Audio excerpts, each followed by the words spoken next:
റമദാനിന്റെ രാവേ പകലേ നിനക്ക് സലാം. ഇനിയൊരിക്കൽ കണ്ടുമുട്ടുന്നവരെ സലാം. ആ ഒരു യാത്രയപ്പ്, വല്ലാത്ത ഹൃദയഭേദകമായ യാത്രയപ്പ്, സന്തോഷത്തിന്റെ യാത്രയപ്പ്. അല്ലാഹുവേ, റമദാനിന്റെ വരവോടുകൂടെ ഷഹ്റുൽ ബറക, ബറക്കത്തിന്റെ രാവാണ്, ബറക്കത്തിന്റെ ദിനങ്ങളാണ്, ബറക്കത്തിന്റെ മാസമാണെന്ന് നീ പറഞ്ഞില്ലേ? ആ ബറക്കത്ത് ഞങ്ങൾക്ക് ലഭിച്ചു അല്ലാഹ്. അയ്യാമു വലയാലിൽ ഇത്ഖി മിനന്നാർ, നരകത്തിൽ നിന്ന് മോചനം വിധിക്കുന്ന രാവുകളാണ്, പകലുകളാണ് കഴിഞ്ഞു പോകുന്നത്. അല്ലാഹുവേ, പാപമോചനം നൽകുകയും നരകത്തിൽ നിന്ന് മോചിപ്പിക്കുകയും ഞങ്ങളും കുടുംബവും നീ പറഞ്ഞ പോലെ നിസ്കാരം നിലനിർത്തുന്നവരായി, നീ പറഞ്ഞ പോലെ ജീവിക്കുന്നവരായി അല്ലാഹുവേ നീ ഞങ്ങളെ മാറ്റിത്തരേണമേ എന്ന് അല്ലാഹുവോട് നമുക്ക് ദുആ ചെയ്യാം. അസ്സലാമു അലൈക യാ ശഹ്റൽ അഫ്വി വൽ ഗുഫ്റാൻ. പാപമോചനം ചോദിക്കുന്നവരുണ്ടോ? ചെയ്തുപോയ തെറ്റുകള്, കുരുത്തക്കേടുകള്, കോളേജ് പഠിക്കുമ്പോ, ഹൈസ്കൂളിൽ പഠിക്കുമ്പോ മറ്റുള്ളവരുടെ വീട്ടിലേക്ക് കയറി ചെന്ന് വേണ്ടാത്ത നോക്കിയത്, കണ്ടത്, തൊട്ടത്, ചെയ്തത്, പ്രവർത്തിച്ചത്, ഇതെല്ലാം യാ അല്ലാഹ് ഈ രാവിന്റെ ഈ നിമിഷത്തിൽ തന്നെ എനിക്ക് മാപ്പ് തരേണമേ എന്ന് ചോദിച്ചു വാങ്ങിയില്ലെങ്കിൽ ഈ നിമിഷം ചോദിച്ചേക്കു. സഹോദരങ്ങളെ, സഹോദരിമാരെ, പൊറുക്കലിനെ ചോദിക്കിൻ. ശഹ്റുൽ അഫ്വി വൽ ഗുഫ്റാൻ, പാപങ്ങൾ പുറത്തു തരാനുള്ള മാസമാണിത്.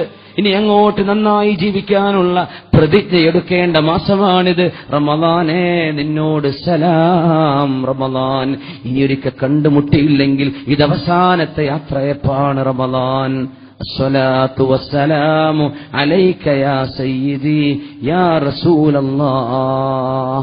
ഹബീബിനോട് സലാം പറഞ്ഞ് യാത്ര ചോദിച്ചു പോരുന്ന പോലെ കഅബയോട്, മക്കയോട് സലാമു അലൈക യാ കഅബ, കഅബയെ നിനക്ക് സലാം.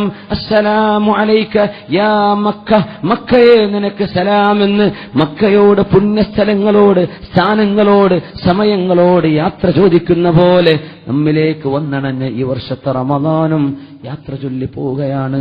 അല്ലാഹു തൃപ്തിപ്പെട്ടവരിൽ റളിയല്ലാഹു അൻഹും വറദൂ അൻഹു, അവരല്ലാഹുവിനെ തൃപ്തിപ്പെട്ടിട്ടുണ്ട്, അല്ലാഹുവിന് അവരെയും ഇഷ്ടമായിട്ടുണ്ട്. അങ്ങനത്തെ വിഭാഗത്തിൽ അല്ലാഹു നമ്മെ ഉൾപ്പെടുത്തട്ടെ. ആമീൻ യാ റബ്ബൽ ആലമീൻ. മരിച്ചുപോയ നമ്മുടെ മുഅ്മിനാത്തുകൾക്ക്, മുഅ്മിനുകൾക്ക് എല്ലാവർക്കും അല്ലാഹു മഗ്ഫിറത്ത് വിധിക്കുമാറാകട്ടെ.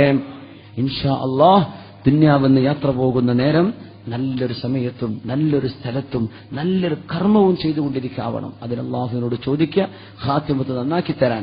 ജീവിക്കണം, മരിക്കാൻ വേണ്ടിയല്ല ജീവിക്കേണ്ടത്, പക്ഷേ മരണത്തിന് ശേഷം ഒരു ജീവിതമുണ്ട് എന്ന ബോധത്തിൽ ജീവിക്കുക. മരിക്കാൻ വേണ്ടി തോരക്കണ്ട, മരിക്കാനല്ല തോരക്കേണ്ടത്. മരണം ആസന്നമാകുന്ന നേരത്ത് അല്ലാഹുവേ നീ ആഖിബത്ത് നന്നാക്കി തരണം. മരിക്കണ സമയത്ത് കലിമ ചൊല്ലാൻ തൗഫീഖ് തരണം. മരണം വരെ നന്മ ചെയ്യാൻ തൗഫീഖ് തരണം. അങ്ങനെയാണ് ഖൈറുക്കും മൻ സാല ഉംറുഹു വഹസന വസലഹ അമലുഹു.